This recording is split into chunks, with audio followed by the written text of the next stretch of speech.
So students, today we are going to start a new topic, stomach. Stomach, let's discuss anatomy, physiology of a stomach first. As you know, the stomach is the first intra-abdominal organ which is part of the digestive system. You see, digestive tract. It starts where the esophagus ends, OG junction or esophagogastric junction. The part just below the esophagogastric junction is called cardia. Whereas when you draw a straight line from the cardia, the part above that straight line is fundus of the stomach. Okay? Fundus of the stomach, and the rest is body. There is on the lesser curvature, greater curvature. Lesser curvature, sort of in a curved straight line, it stops and then it turns towards the right side. There's an angle there. We call it incisura angularis. Basically, from below that, the antrum starts, and then there is pylorus, where the pyloric thickening is there, and so. And as these are the parts of the stomach: cardia, fundus, body, antrum, pylorus. Now, as you know, it has got the same four layers: mucosa, submucosa, muscularis layer, and then serosa. The submucosa and mucosa are very thick layer here, and they form rugae as well, which you see in the stomach when you do endoscopy and all. Then you have a muscular layer. There is an outer and inner oblique layer and middle circular layer of muscles are there, and then there is serosa. The stomach nerve supply, it has got both intrinsic and extrinsic nerve supply. Extrinsic nerve supply, as you know, comes from vagus. Vagus nerve, which comes from brainstem, and it goes through the esophageal hiatus at T10 and divides into anterior and posterior. Left vagus is anterior, right is posterior, and through its branches it supplies the whole of the body of the stomach, pylorus, and it also supplies other structures like liver, gallbladder, and all. Okay, so but an intrinsic supply is there by way of two plexuses. One is in the submucosa called Auerbach's plexus, and another is in the muscle, Meissner's plexus. These two plexuses are there, which regulates its motility. Now, arterial supply of the stomach. As you know, stomach is a big structure. It is supplied by many arteries. The most important one is left gastric artery. Left gastric artery comes from celiac axis, isn't it? Celiac artery divides into three, like a Mercedes-Benz sign: splenic, hepatic, and left gastric. Left gastric goes to the lesser curvature and divides into ascending and descending branch. Okay. Whereas on the greater curvature side, there are many short gastric arteries arise from splenic artery, which supplies the fundus. Okay, and there is also a big artery which is left gastroepiploic artery, which is on the greater curvature, and the left side coming from splenic artery. Whereas on the right side, there is on the suprapyloric part, there is a right gastric artery. Okay, left gastric came from splenic, and the right gastric came from hepatic artery. And below on the greater curvature size, there is right gastroepiploic as well, as there was left gastroepiploic coming from splenic side. Similarly, there is right gastroepiploic coming from the gastroduodenal artery, isn't it? So these arteries have supplies left gastric, left gastroepiploic, right gastroepiploic, and short gastric arteries. So stomach has got a very rich vascular supply, and accordingly the veins drain as the named veins, supramesenteric vein and ultimately into portal vein, isn't it? The part at the OG junction also communicate with the esophagus, and so sort of a majority goes below into the portal system, but some also goes into the azygous system, which is systemic vein. So this is a place of portosystemic communication. That's why in portal hypertension, esophageal varices can occur at the esophagus and GE junction as well. Okay. So what about its lymphatic drainage? See, stomach's lymphatic drainage is very important from the carcinoma stomach point of view. There's a plexus there, which and all the lymphatics they drain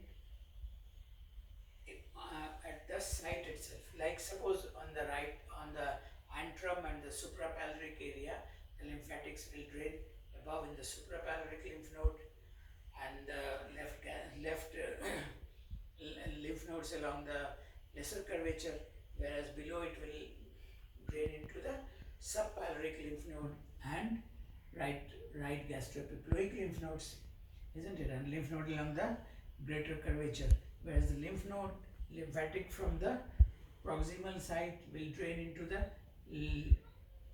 right paracardial along the lesser curvature nodes, left paracardial and along the greater curvature nodes. So these are the perigastric nodes.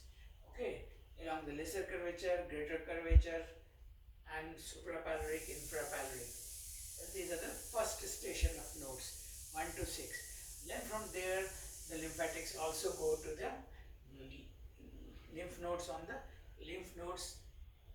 named vessels, like along the left gastric node, and along the left gastric artery, which we call left gastric nodes, right gastric node, hepatic artery, so hepatic node, splenic node, and these all will go to the celiac axis mostly, and some from below will go to the superior mesenteric, and from there to the para-aortic nodes.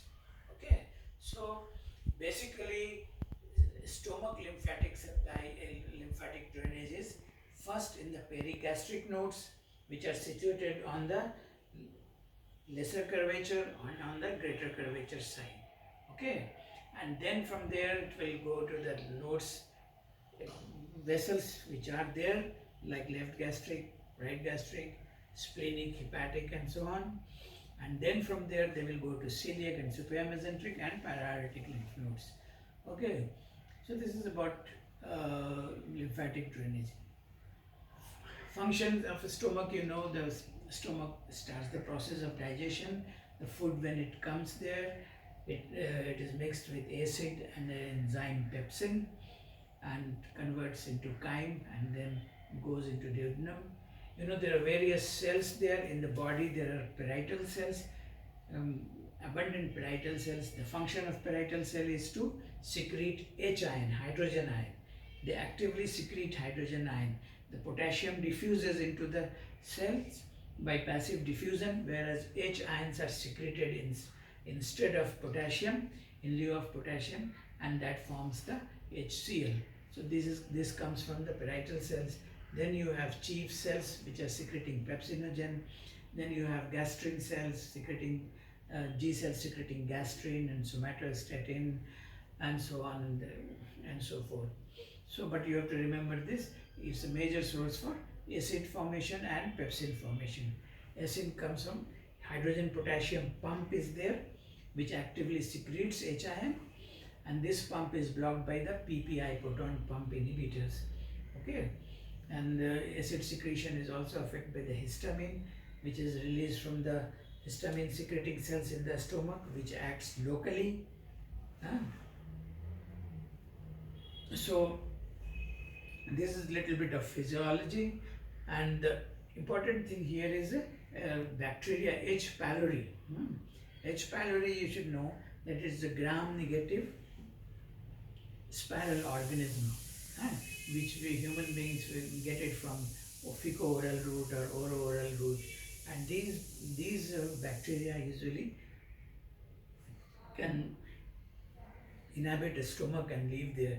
They are basically urease producing organism. They secrete enzyme urease, which acts on the urea and changes it into ammonia, which is very alkaline. And these bacteria H. pylori, they live by creating this alkaline environment.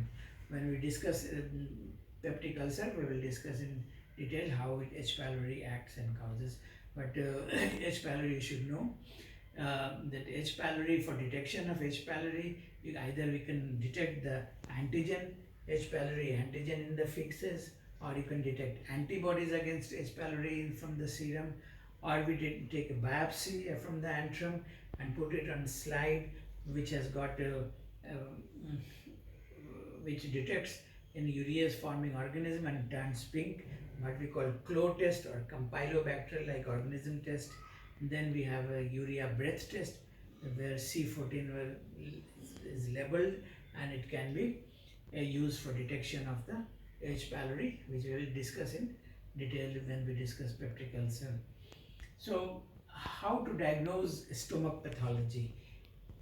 You see, whenever there is a patient complaining of dyspepsia and pain upper abdomen and all, usually the gold standard investigation is upper GI endoscopy with a flexible endoscope which has got camera and light source at its tip. Video endoscope, we can see the whole esophagus, stomach, pylorus, duodenum, and take biopsies from the antrum for H. pylori test, or if there is any malignancy, we can do multiple biopsies, usually 6 biopsies from the stomach for that also. So the gold standard test is upper GI endoscopy, where you can see the stomach very well through that scope. Other tests you can do is CT scan if they are suspecting any mass lesion, malignancy and all. Okay, you can see the lesion, you can see the infiltration of surrounding structure, you can see the lymph node involvement, you can see ascites and so on and so forth with CT scan.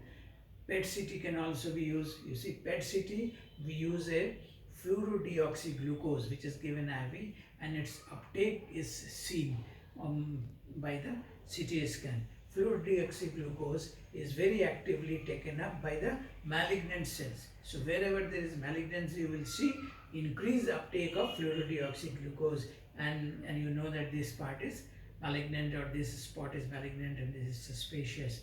So this is what PET CT does, and then of course you will do H. pylori test and all. In next class we will discuss peptic ulcer and gastritis. Thank you.